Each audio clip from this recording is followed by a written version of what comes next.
Hello दोस्तों, एक बार फिर मैं आपका अपना पवन सिहाग तक्षशिला लाइव क्लासेस में स्वागत करता हूं। सबसे पहले मैं आपको धन्यवाद करना चाहूंगा कि आपने ढेर सारा प्यार दिया हमारे पार्ट 1 और पार्ट 2 सिंधु घाटी सभ्यता को, और आशा उम्मीद करता हूं कि वैसा ही प्यार आप बनाए रखेंगे हमारे पार्ट 3 के साथ। चलिए दोस्तों, बिना किसी देर के शुरू करते हैं आज का हमारा कंटेंट, सिंधु घाटी सभ्यता। देखिए साथियों, लास्ट टाइम हम यहां की भवन निर्माण शैली को देख चुके हैं कि इन लोगों ने भवनों को कैसे बनाया था। यहां हमने धर्म का जिक्र कर लिया था, धर्म का स्वरूप हमें कैसा देखने को मिलता है। आज हम बात करते हैं कि यहां का जो समाज है, यह समाज किस तरह का है और कितने भागों के अंदर इस समाज को बांटा गया था। ठीक है, तो चलिए दोस्तों स्टार्ट करते हैं यहां के समाज के बारे में। सबसे पहले बात कर लेता हूं, यहां का सैनिक वर्ग रहा था। कैसा रहा था? सैनिक वर्ग, या मैं कहूं रक्षक वर्ग यहां पे देखने को मिलता था।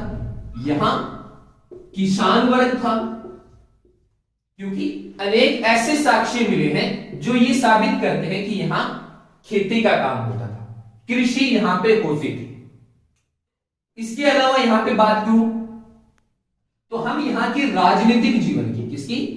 राजनीतिक जीवन की बात करेंगे कि इनके लोगों का राजनीतिक जीवन किस तरह का था, और अंत में हम बात करेंगे इनके व्यापार की, क्योंकि ये लोग व्यापार भी किया करते थे, कृषि भी करते थे। इस सिस्टम को चलाने के लिए यहां पे कोई ना कोई राजनीतिक व्यवस्था भी रही थी, और सुरक्षा के लिहाज से देखा जाए तो सैनिक वर्ग का होना बहुत आवश्यक हो जाता है। ओके, तो चलिए दोस्तों इसको क्रमबद्ध तरीके से पढ़ना शुरू करते हैं। देखिए, सैनिक वर्ग के बारे में ऐसा कोई बड़ा साक्ष्य यहां देखने को नहीं मिला है। हालांकि जिस तरह की व्यवस्था ये है, तो इस व्यवस्था को देखते हुए अनुमान जरूर लगा सकते हैं कि सुरक्षा के लिहाज से इन्होंने सैनिक वर्ग का निर्माण किया होगा। अब सैनिक है तो इनके पास कोई ना कोई हथियार या वेपन भी होगा, क्योंकि बिना हथियार के सैनिक करेगा क्या? ये थोड़ी कहेगा जी आप हमारे राज्य से चले जाइए, हाथ जोड़ रहे हैं, आपके पैर पकड़ते हैं, ठीक है ना। तो इनके हथियार भी थे, पर ये हथियार किस चीज के देखने को मिलेंगे? आपको कांस्य के बने हुए मिलेंगे। ओके, क्योंकि ये लोग लोहे से परिचित नहीं थे, ये नहीं जानते थे कि लोहा क्या होता है। हालांकि लोहे का जिक्र आएगा जब आर्यों का जिक्र यहां किया जाएगा, क्योंकि आर्य तलवार से भी परिचित थे और लोहे से भी परिचित थे, और इसका हम विस्तार से जिक्र तब करेंगे जब हम इसके विनाश के ऊपर आएंगे। देखेंगे कुछ इतिहासकार किस तरह से इनको आर्यों से जोड़ते हैं और क्या बात बोलते हैं। पर यहां तक यह समझना आवश्यक है कि ये लोग कांसे के हथियार बनाते थे, लोहे से परिचित नहीं थे, लोहे के कोई हथियार यहां नहीं देखने को मिले। अगर बात की जाए तलवार की, देखिए प्राचीन काल का एक प्रसिद्ध हथियार रह चुका है तलवार। ये लोग तलवार से बिल्कुल भी परिचित नहीं थे। हालांकि भाला ऐसे हथियार जरूर बनाते थे, कुछ नुकीली चीजों का प्रयोग इन्होंने किया है, पर तलवार का कहीं भी इन सैनिकों ने प्रयोग नहीं किया है, क्योंकि कोई साक्ष्य नहीं मिला है जो तलवार के बारे में बताता हो। हालांकि कुल्हाड़ी हो गई, इन चीजों का प्रयोग इन्होंने अवश्य किया है। तो ये था इनकी सैनिक वर्ग के बारे में। इससे ज्यादा सैनिक वर्ग के बारे में नहीं पूछा जाएगा एसएससी और एचएससी के अंदर, हालांकि सिविल के अंदर विस्तार से पूछ सकते हैं। तो अब बात करते हैं इनके किसान वर्ग की। देखिए,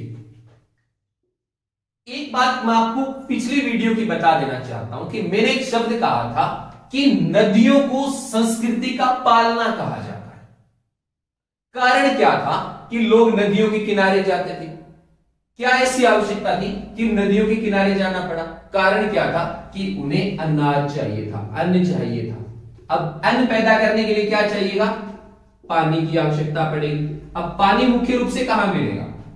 मिलेगा नदियों के किनारे।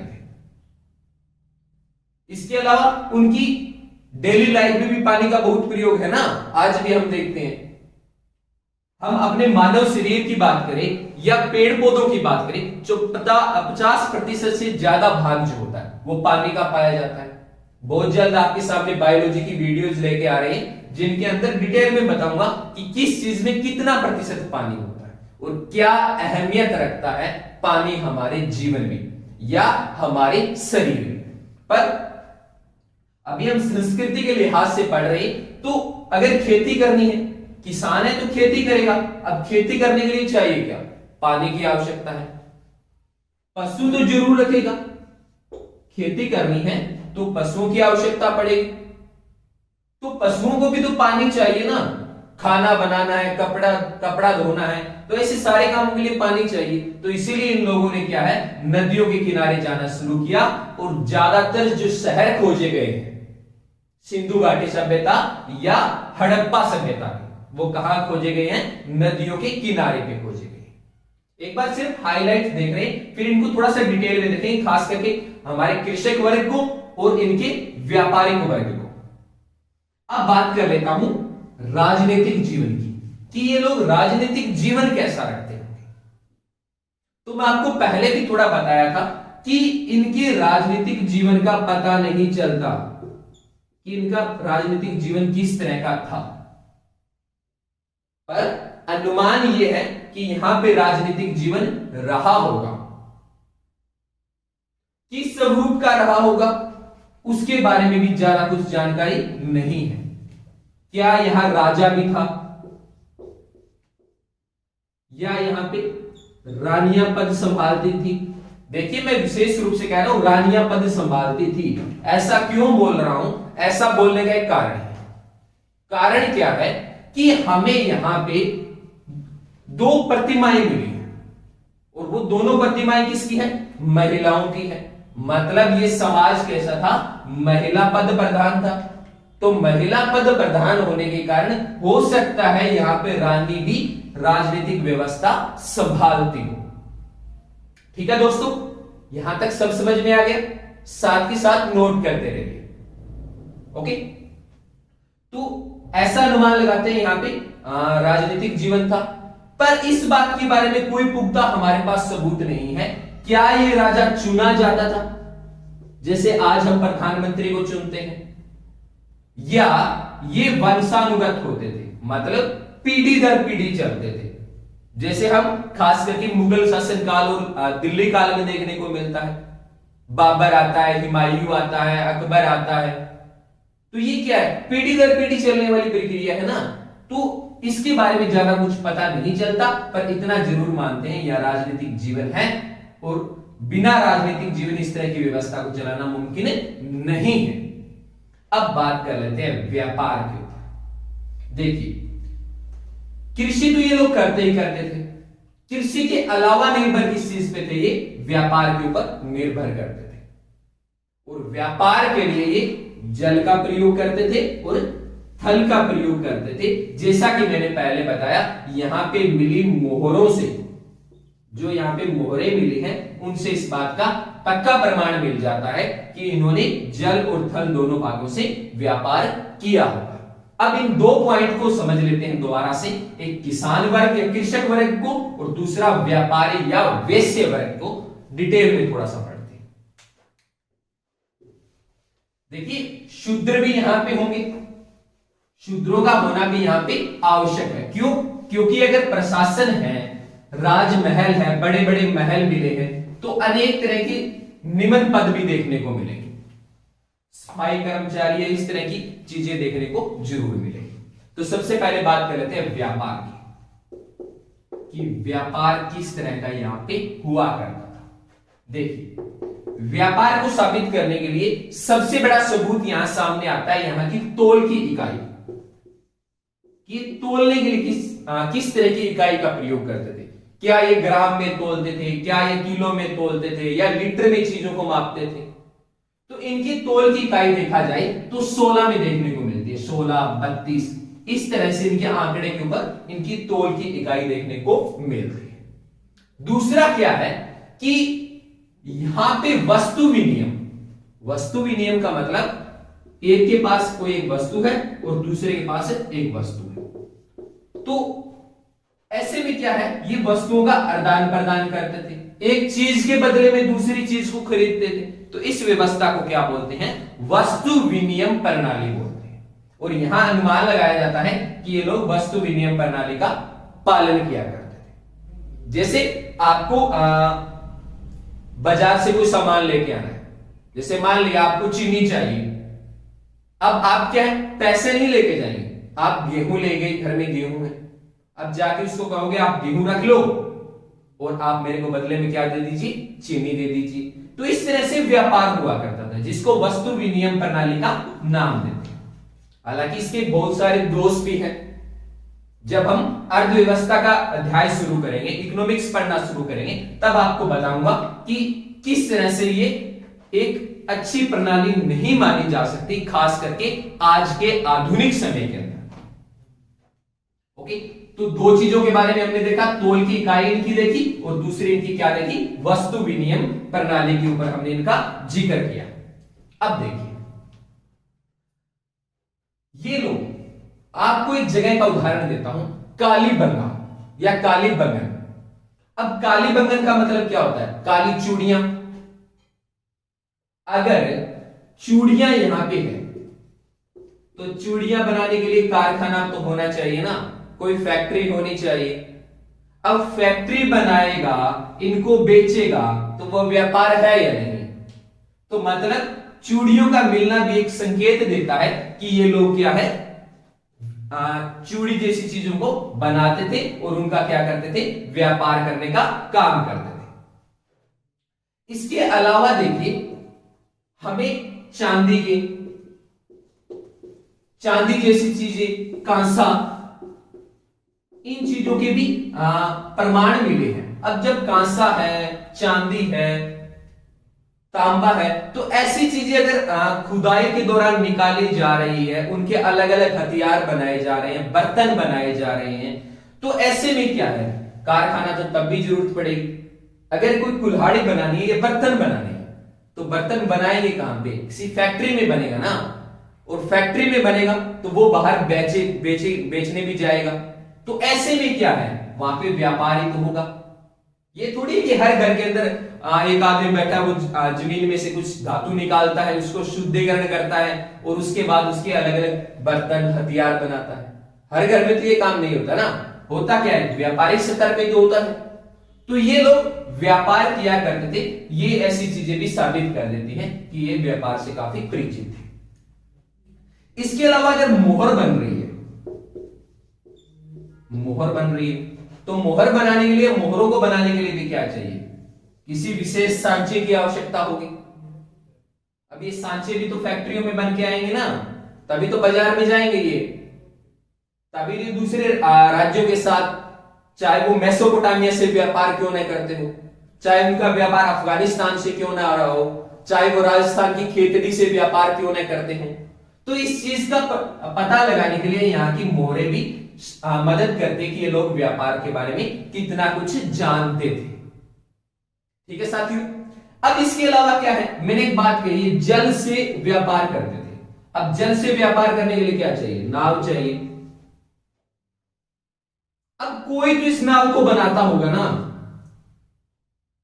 कोई तो इस नाव को बनाता होगा, और जो व्यापारी है वो ये थोड़ी है कि घर में पहले नाव बनाएगा फिर व्यापार करने के लिए जाएगा।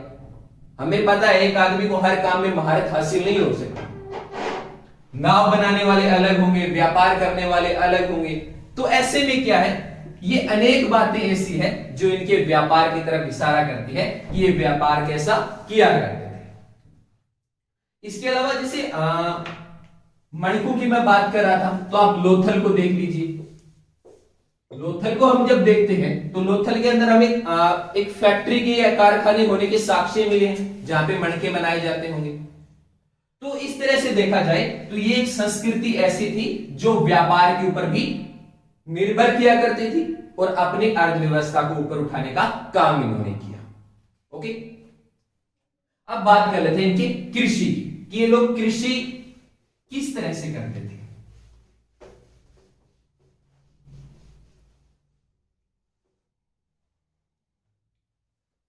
देखिए, अगर मैं इनकी कृषि की बात करूं इनकी खेती की बात करूं या किसान वर्ग की बात करूं, तो देखिए महत्वपूर्ण भूमिका निभाने का काम करता है यहां का कृषक वर्ग। इस चीज को साबित करने के लिए मैंने अन्नागार का उदाहरण इनकी स्थापत्य कला के अंदर दिया था कि इन्होंने भवन निर्माण किस तरह से किए थे, तो उसके अंदर अन्नागार का भी जिक्र किया था और स्नानागार का भी जिक्र किया था। अब अन्नागार है मतलब ये कृषि करते हैं। अनेक जगह जूते हुए खेत मिले हैं, यानी कि खुदाई के दौरान क्या है, इस तरह की रेखाएं देखने को मिली, क्योंकि मानते हैं इस संस्कृति का विनाश बाढ़ से हुआ है। बाढ़ का अगर पानी आता है तो धीरे धीरे इनके ऊपर परत जमा करता है, तो ये निशान मिटते नहीं है। अगर इनमें से सावधानी पूर्वक मिट्टी निकाली जाए तो ये रेखाएं ऐसे कैसी मिल जाती है।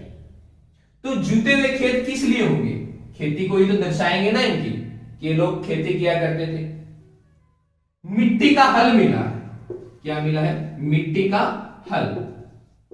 अब मिट्टी के हल बनने का, अब हल है यहां पे, तो हल किस काम आएगा। अब वो लोग हल का डिजाइन तभी बना सकते हैं जब वो उसे कृषि करते रहे होंगे, खेती करते रहे होंगे, तो ऐसे में अनुमान लगा सकते हैं कि ये लोग खेती से कितने परिचित थे। इसके अलावा जो हो गया, जिसको कि यम नाम से इन्होंने क्या किया, इसकी कृषि करने का काम किया। इसके अलावा कुछ साक्ष्य गेहूं के भी मिले हैं कि ये लोग गेहूं की कृषि भी करते होंगे, और इसके अलावा कपास, कॉटन, कपास की कृषि करने का काम भी इन्होंने किया। क्योंकि यहां पे क्या है, एक टुकड़ा मिला है, एक कपड़े का टुकड़ा मिला है, और ये टुकड़ा किसका है, कॉटन के धागों से बना हुआ है। अब देखिए कॉटन के धागों से बने हुए टुकड़े से दो बातें साबित होती है। पहला, ये कपास की कृषि करते होंगे, और दूसरा, अगर टुकड़ा बनाना है, कपड़ा बनाना है, तो बात जुड़ेगी ना वापस व्यापार से। क्यों, चाहे वो चरखे से बनाते हो, चाहे कोई और तरह की मशीन का उन्होंने प्रयोग किया, पर ये काम बड़े स्तर पे होगा, तो यहां पर भी कारखाना होगा, इस बात को दर्शाता है। और कपास को इन्होंने कपास नाम नहीं दिया है, कपास को क्या नाम दिया इन्होंने, सिंडेन। क्या, सिंडेन नाम से इन्होंने क्या की है, कपास की कृषि करने का काम किया। तो इस तरह से देखा जाए तो अनेक साक्ष्य ऐसे मिले हैं जो दर्शाते हैं कि ये लोग कृषि करते थे और कृषि के ऊपर मुख्य रूप से निर्भर रहा करते थे। ओके साथियों, इसके अलावा अगर इस समाज के बारे में देखा जाए कि ये लोग किस तरह का खान पान किया करते थे, अपने टाइम पास या मनोरंजन करने के लिए किस तरह के संसाधनों पे निर्भर रहते थे, तो मुख्य रूप से ये लोग क्या है, शहद जो होता है मक्खी का, शहद को मीठे के रूप में इन्होंने बहुत प्रयोग किया। इसके अलावा अगर यहां की बात की जाए तो ये लोग जो खेल भी खेलते थे, वो खेल भी कैसे खेलते थे, थोड़े से एडवांस तरह के खेल खेलने का काम करते। देखिए एडवांस तरह का क्यों बोल रहा हूं, क्योंकि यहां पे क्या है, प्लेट मिली है जिसके ऊपर क्या है, 64 खाने अंकित है। अब किसी प्लेट पे 64 खाने अंकित होने का मतलब क्या है, ये लोग कोई ऐसा खेल खेलते होंगे जिसमें 64 खाने होते हो, बॉक्स बने हो, और ये 64 किस पे होते हैं, शतरंज के खेल पे होते हैं। तो इससे अनुमान लगा सकते हैं ये पबजी नए खेल के क्या खेलते थे, शतरंज खेलने का काम करते थे, और ये बुद्धिमान लोगों की पहचान होती है। अनेक कंट्री में चले जाइए, लोग अपनी बुद्धिमत्ता का प्रमाण देने के लिए शतरंज का प्रयोग करते हैं। इसके अलावा क्या है, ये लोग शिकार किया करते थे, क्योंकि शिकार कोई नई विधि नहीं थी इनके लिए। अगर आदि मानव काल से भी बात की जाए तो आदि मानव भी तो शिकार के ऊपर निर्भर करता था। आप सिंधु घाटी सभ्यता की बात कर लीजिए, अनेक शिकार के प्रमाण मिलते हैं। आप उत्तर वैदिक काल में आ जाइए, जनपद काल में आ जाइए, महाजनपद की बात कर लो, या इसके अलावा आप दिल्ली काल की बात कर लो, हर एक में क्या है, शिकार के प्रमाण मिले हैं। और अंत में जब बिल्कुल आधुनिक इतिहास में आ जाते हैं तो सरकार इसके ऊपर कानूनी रोक लगा देती है। जब हम भारतीय संविधान को पढ़ेंगे, उनके अलग अलग भाग को पढ़ेंगे, तब बताऊंगा किस अनुच्छेद के तहत इसको कानूनी रोक लगाने का काम किया है। इसके अलावा क्या है, पशुओं को आपस में लड़ाना, भी इनका एक पसंदीदा शौक रहा है। देखिए जानवर लड़ाना भी आज भी हम देख सकते हैं, अनेक जगह गैर कानूनी रूप से किया भी जाता है, पर यहां पर क्या है, बिल्कुल ओपनली ये काम किया जाता था क्योंकि इनके टाइम पास का तरीका था। इसके अलावा संगीत और नृत्य, देखिए नृत्य और संगीत ये भी इनके समाज में विद्यमान रहा था। ऐसा क्यों बोल सकते हैं? क्योंकि नृत्य करती हुई लड़की की प्रतिमा मिली है जो कि कांस्य की है। अब अगर वो नृत्य कर रही है तो नृत्य हमें पता है बिना संगीत के नहीं हो सकता। आप खुद देख लीजिए, कमरे में जाके लोग कर लीजिए, कुछ मच रही नाच के देख लीजिए, कितनी देर नाच सकते हो आप।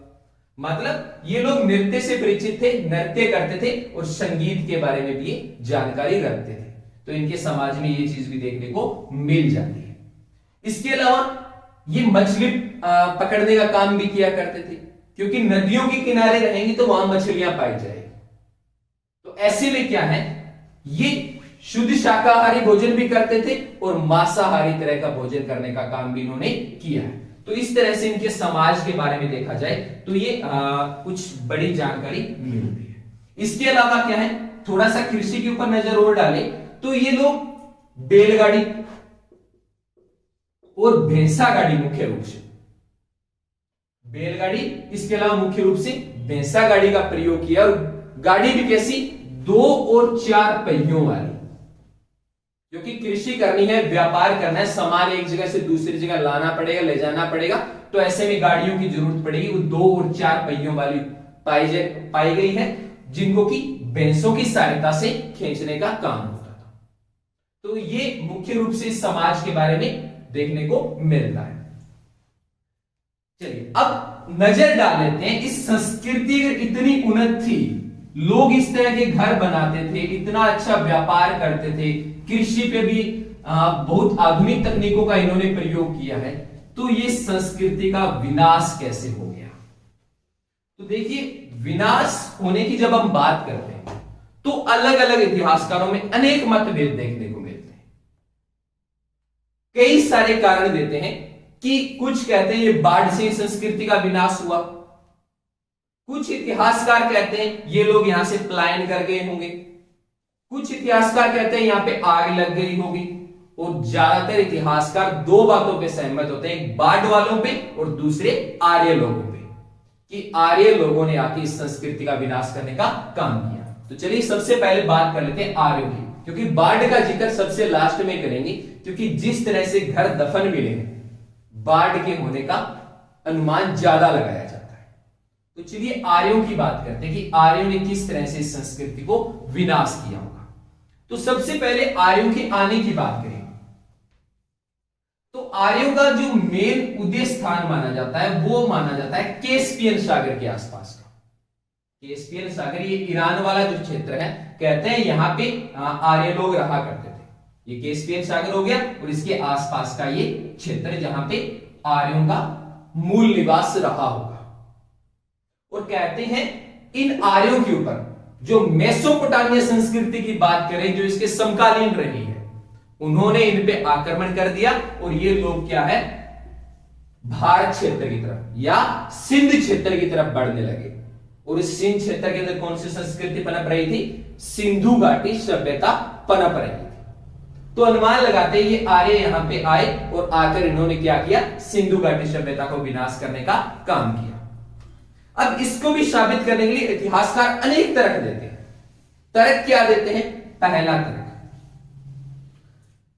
कि आर्यों ये लोग लोहे से परिचित थे, दूसरा ये लोग तलवार से परिचित थे, और इनका पसंदीदा जानवर कौन सा था? घोड़ा था। देखो 3 बातों के ऊपर जिक्र करता हूं, लोहे की तलवारें और घोड़ा। जबकि इसके समकालीन सिंधु घाटी सभ्यता की बात करूं तो ये घोड़े को अपवित्र मानते थे। हालांकि घोड़े के कंकाल मिले हैं, क्योंकि अगर ये लोग यहां आए होंगे, युद्ध हुआ होगा, तो कुछ घोड़े तो जरूर मरे होंगे, और नहीं तो बीमार होकर भी कोई मर गया होगा, तो कंकाल मिलना संभाविक बात है। पर ये लोग घोड़े को क्या है, अपवित्र मानते थे, यानी ये लोग घोड़े को नहीं छूते थे। दूसरा, इनके हथियार किस चीज के बने हुए? कांस्य के हैं। अब कांस्य हमें पता है लोहे के मुकाबले बहुत मुलायम होता है। और तीसरी, ये लोग तलवार से परिचित नहीं थे, तलवार के बारे में नहीं जानते थे, क्योंकि इनका पसंदीदा जानवर तो कुत्ता था। अब ऐसे में अगर ये आर्य लोग इनके ऊपर आक्रमण करेंगे तो एक तो इनके पास घोड़े होंगे, इनको रफ्तार मिलेगी, और योद्धा भी क्या है, ऊंचाई पे रहेगा। हथियार इनके क्या है, काफी मजबूत है। तो ऐसे में क्या है, इनको बहुत आसानी मिलेगी इनके ऊपर आक्रमण करने में और इनको मारने में। इनके लिए समस्या क्या होगी, इनके हथियार कमजोर रहेंगे। तो अगर लोहे के सामने से भी वार करेंगे तो ये हथियार तो टूट जाएंगे ना, ज्यादा देर नहीं टिक पाएंगे। अब सबसे बड़ी दिक्कत कहां आती थी, ये घोड़े को अपवित्र मानते थे। अपवित्र मानना इनके लिए सबसे बड़ी चुनौती बन गई। अब युद्ध भी लड़ना है और इस अपवित्र चीज से भी दूर रहना है, तो ये तो मुमकिन नहीं था ना इतना। तो ऐसे में क्या है, कहते हैं आर्य आए और आर्य ने आके संस्कृति का क्या कर दिया, विनाश कर दिया। अगला कारण क्या देते हैं, ये लोग आर्य लोग इंद्र की पूजा करते थे। इंद्र, जिसको कि इन्होंने पुरंदर नाम से संबोधित किया है। अब इंद्र को क्या है, वर्षा का देवता मानते हैं। तो ऐसा भी अनुमान लगाते हैं कि ये लोग उपासना करते थे, जिसकी वजह से यहां इतनी ज्यादा बरसात आई कि ये नदियों में उफान आ गया और ये लोग तबाह हो गए। ओके, इसके अलावा जो सबसे प्रमाणित और लिखित साक्ष्य जो मिलता है वो मिलता है ईरान में मिलने वाला एक ग्रंथ, जो सबसे ज्यादा स्ट्रिक्ट जानकारी देता है। हालांकि वो आर्यों के बारे में ज्यादा बताता है, सिंधु घाटी सभ्यता के बारे में इतना कुछ नहीं बताता वो, तो उसको थोड़ा सा डिटेल में पढ़ेंगे बाद में, पर एक बार के लिए नाम बता देता हूं। जैन अवेस्ता नाम का यहां पे मिला है, जिसके अंदर की आर्यों के बारे में काफी ज्यादा जिक्र मिला है। और जब हम भारतीय ऋग्वेद से उसकी तुलना करते हैं तो काफी ज्यादा बातें दोनों में समान देखने को मिलती है। ओके, पर इंद्र का जिक्र उसमें भी काफी ज्यादा किया गया है। तो ऐसे में मानते हैं कि कहीं ना कहीं आर्यों ने इस संस्कृति का क्या किया होगा, विनाश किया होगा। दूसरी बात करता हूं इनके बाढ़ वाले कारण की, कि बाढ़ के कारण इस संस्कृति का विनाश हुआ होगा। देखिए, ये ज्यादा विश्वास करने वाला तथ्य लगता है कि बाढ़ से संस्कृति का विनाश हुआ होगा, पर एक साथ इतने बड़े क्षेत्र में, क्योंकि सिंधु घाटी सभ्यता कोई एक छोटा सा संस्कृति नहीं है, एक बहुत बड़े विशाल क्षेत्र में फैली हुई संस्कृति है, तो इसका विनाश बाढ़ कैसे कर सकती है। देखिए, बाढ़ के ऊपर ज्यादा विश्वास इसलिए जताते हैं इतिहासकार कि यहां पे जो मकान दफन मिले वो मकान ज्यादा टूटे नहीं है, मकान बिल्कुल सही है, अच्छी स्थिति के अंदर देखने को मिले हैं। खास करके आप मोहनजोदड़ो या मोहनजोदाड़ो की बात करें तो ऐसा कब होता है, जैसे मान लिया ये कोई घर है, अब बाढ़ आएगी तो बाढ़ अपने साथ बहुत सारा मलबा लेके आएगी ना, मिट्टी लेके आएगी, तो वो मिट्टी क्या होगी, इनके अंदर जमा होनी शुरू हो जाएगी। और अगर एक बार इस मकान के अंदर मिट्टी भर गई तो ऊपर का दबाव इसको नहीं तोड़ पाएगा। अगर अंदर से भरा हुआ है तो ऊपर का दबाव आसानी से इसको नहीं तोड़ पाएगा। दूसरी क्या है, जब इसकी खुदाई की गई तो मिट्टी क्या है, परतों में मिली है इस तरह से। अब परत में मिलने का कारण क्या है, तो ऐसे में इतिहासकार ये बात बोलते हैं कि ये बाढ़ कोई एक बार नहीं आई है, कई बार ये बाढ़ आई है, क्योंकि हर बार बाढ़ आएगी एक परत को जमा कर देगी, अगली बार फिर बाढ़ आएगी वो एक परत को जमा कर देगी, और धीरे धीरे सिंधु घाटी सभ्यता या हड़प्पा संस्कृति सारी सारी मिट्टी में दफन हो गई। तो क्वेश्चन ये उठता है कि फिर सारे लोगों का क्या हुआ, यहां इतने बड़े क्षेत्र में जो लोग रहते होंगे, तो उसका कारण ये मानते हैं, या थोड़ा सा वैज्ञानिक दृष्टिकोण लेते हैं। वैज्ञानिक दृष्टिकोण अपनाते हुए ये लोग बताते हैं कि बाढ़ आएगी तो यहां पे पशु भी मरेंगे, दूसरे जानवर भी मरेंगे, इंसानों की भी मौत होगी। ऐसे में हमें पता है यहां महामारी तो फैलेगी ना, अनेक तरह की बीमारियां फैलेगी ना। अब ये जब महामारी फैलेगी तो जो लोग बाढ़ में नहीं भी डूबे वो भी तो मरेंगे, वो भी तो इसकी चपेट में आने का काम करेंगे ना। इसके अलावा अगर बाढ़ आ गई तो यहां अनाज रहेगा क्या, या अन्न रहेगा, बिल्कुल नहीं रहेगा, ये भी खत्म हो जाएगा। अब हमें पता है बाढ़ आती है तो वो लोग क्या करते हैं, पलायन करना शुरू करते हैं। तो कहते कुछ लोग महामारी की चपेट में आ गए, कुछ यहां पे दफन हो गए और ज्यादातर लोग यहां से क्या कर गए, पलायन कर गए। हम जो दक्षिण वाले क्षेत्र में द्रविड़ लोगों को देखते हैं, अनुमान लगाते हैं वो द्रविड़ लोग कौन है, वास्तव में इसी संस्कृति के निवासी रहे होंगे। तो आशा करता हूं दोस्तों आपको ये वीडियो अच्छी लगी होगी। ज्यादा से ज्यादा आप अपने दोस्तों में शेयर करेंगे और कमेंट और लाइक करना नहीं भूलेंगे। तो मिलते हैं कल एक नई वीडियो के साथ जिसके अंदर अनेक क्वेश्चन आपको देखने को मिलेंगे जो कि प्रीवियस एग्जाम में आ चुके हैं, और कुछ एक इसका भाग अगर रह गया है तो उसको भी जिक्र करने का काम करेंगे। तो दोस्तों अपने दोस्तों में इसको शेयर करना न भूलिए। जय हिंद, जय भारत।